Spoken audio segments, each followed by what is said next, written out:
पूछना है और ये आपके लिए बहुत इंपॉर्टेंट है क्योंकि अगर आप एक नीट एस्पिरेंट हो तो आपको ये पता होना चाहिए कि आपकी एक्चुअल सिचुएशन क्या है और आपको क्या सही डायरेक्शन फॉलो करनी है।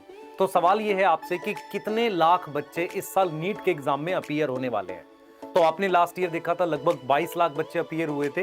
क्या ये नंबर बढ़ेगा, 23 लाख चला जाएगा या 24 लाख चला जाएगा या ये नंबर और बढ़ जाएगा? आपका क्या मानना है?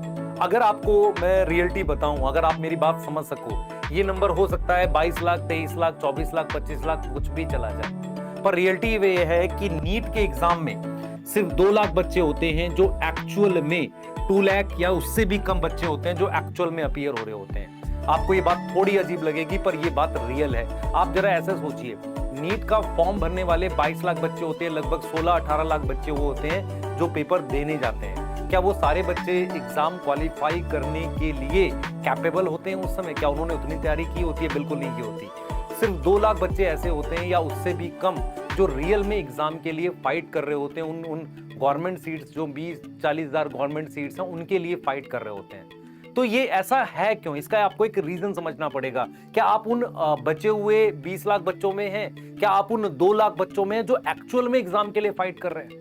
ये आपको मतलब खुद से पूछना है, क्योंकि अगर आप खुद से पूछोगे नहीं तो आप रॉन्ग डायरेक्शन में जाते चले जा रहे हो और आप फिर उसी स्पाइरल में फिर से फंस जाओगे जिसमें आप लास्ट ईयर फंसे थे या बाकी बच्चे फंस जाते हैं और उनका सिलेक्शन नहीं होता।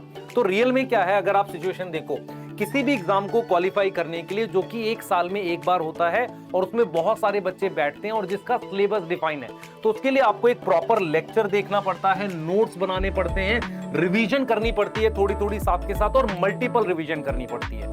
उसके साथ आपको एक प्रॉपर टेस्ट देने पड़ते हैं क्योंकि वो एग्जाम की कट ऑफ इतनी ज्यादा हो गई है। अगर आपने मल्टीपल टाइम टेस्ट देके प्रैक्टिस नहीं करी है, अपने आप को स्पीड के लिए, एक्यूरेसी के लिए चेक नहीं किया तो सिलेक्ट नहीं होगे। ये आपको समझना पड़ेगा।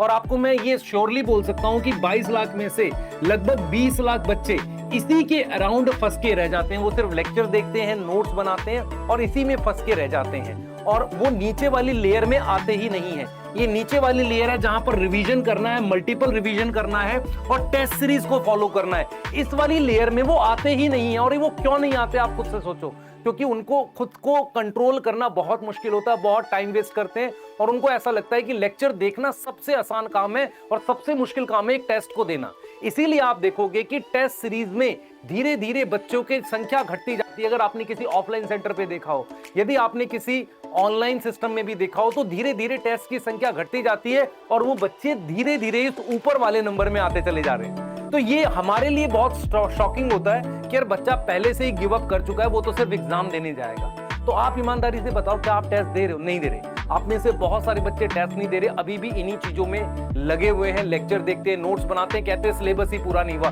तेरा बेटा नीट तक भी नहीं होने का। अगर तू इन्हीं चीजों में फिर से फंस गया है कि मैं लेक्चर देख कर ही अपना बैकलॉग करूंगा, बेटा अगर तूने पहले देखा है तो बार बार देखने की जरूरत नहीं है। अब आ जाते हैं बेटा मेन पॉइंट्स पे, क्योंकि आपको ये समझना है कि रिवीजन, मल्टीपल रिवीजन, लेकिन जैसे जैसे कट ऑफ बढ़ती जा रही है, टेस्ट सीरीज बहुत इंपॉर्टेंट हो गई है। आपको कोई प्रॉपर 1 या 2 टेस्ट सीरीज फॉलो करनी चाहिए, जहां पर आप क्या देखोगे, आप क्या करोगे, एक शेड्यूल फॉलो करोगे। शेड्यूल का मतलब होता है कौन सा टेस्ट कब है, उसके लिए पूरी प्लानिंग करनी पड़ती है 2 वीक तक। इस दिन ये पढ़ूंगा, इस दिन ये पढ़ूंगा और उसके साथ आपका करंट सिलेबस चल रहा होगा। अगर आप ये कर पाते हो तो ही आप उस 2 लाख या उससे कम बच्चों में आओगे जो सिलेक्ट हो जाएगा। तो आपको प्रॉपर शेड्यूल फॉलो करना है, आपको सिलेबस अच्छे से मतलब करना है, टेस्ट आपको देना पड़ेगा और टेस्ट देने के बाद आपको उसकी एनालिसिस करनी और इंप्रूव करना है। और ये आपको कितनी बार करना है, 10 फुल सिलेबस में करना है और बहुत सारे टेस्ट देने हैं, पार्ट टेस्ट उसमें करना है।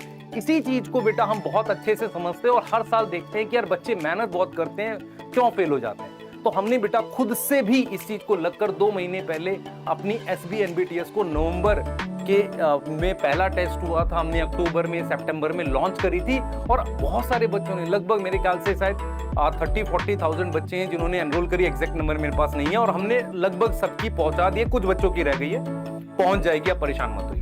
और वो टेस्ट सीरीज का अब लगभग फिनिश पे ही है वो, और अगर हम उसका नेक्स्ट फेज नहीं लाते हैं तो 1 से 2 दिन में वो लगभग फिनिश हो रही है आपकी और हम उसके बाद शायद और एनरोलमेंट ले नहीं पाएंगे उसके।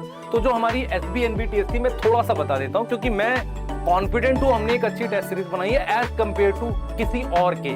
क्यों? क्योंकि उसका प्राइस बहुत कम है, पहला पॉइंट। दूसरा पॉइंट क्या है कि वो बच्चे के घर तक जा रही है। तीसरा पॉइंट क्या है, उसमें ज्यादा टेस्ट है किसी और कोचिंग के कंपैरिजन में, और आप खुद से उसको एनालिसिस कर सकते हो। हमने खुद जब बनाई थी टेस्ट सीरीज तो ऐसे डिजाइन किया था, बायो टफ होगी, बॉटनी टफ होगी, तो जूलॉजी आसान होगी, फिजिक्स एवरेज होगी, केमिस्ट्री इजी होगी। इस तरीके से हर एक टेस्ट को हमने बनाया था। हो सकता है उसमें एक दो क्वेश्चन का एरर हो, मैं बता सकता हूं, क्योंकि ह्यूमन एरर है बेटा, समय कम था, सारे टेस्ट को प्रूफ रीड करना था, बिल्कुल पॉसिबल है, पर हमने मोस्ट ऑफ द क्वेश्चन को एरर फ्री किया, रेलेवेंट बनाया और नए पैटर्न के अकॉर्डिंग बनाया। और ये टेस्ट सीरीज मैं बोल रहा हूं जिन बच्चों के पास है प्लीज सीरियसली लो, क्योंकि जब ये टेस्ट सीरीज डिलीवर करी थी ना बहुत मैसेज थे, सर हम दे रहे हैं, वो मैसेज कम क्यों हो रहे हैं यार, देना है टेस्ट, घबराना नहीं है। और जो बच्चे अभी भी चाहें तो इसको एक दो दिन में एनरोल कर सकते हैं, क्योंकि उसके बाद हम शायद इसे क्लोज कर दें और फिर नेक्स्ट फेज के लिए शायद जा पाए। तो ये क्लोज कर रहे हैं हम 1 से 2 दिन में, तो प्लीज इसे आप देख सकते हो। और सबसे इंपॉर्टेंट बात है, जिन्होंने ली है प्लीज टेस्ट लीजिए, नहीं तो आप उन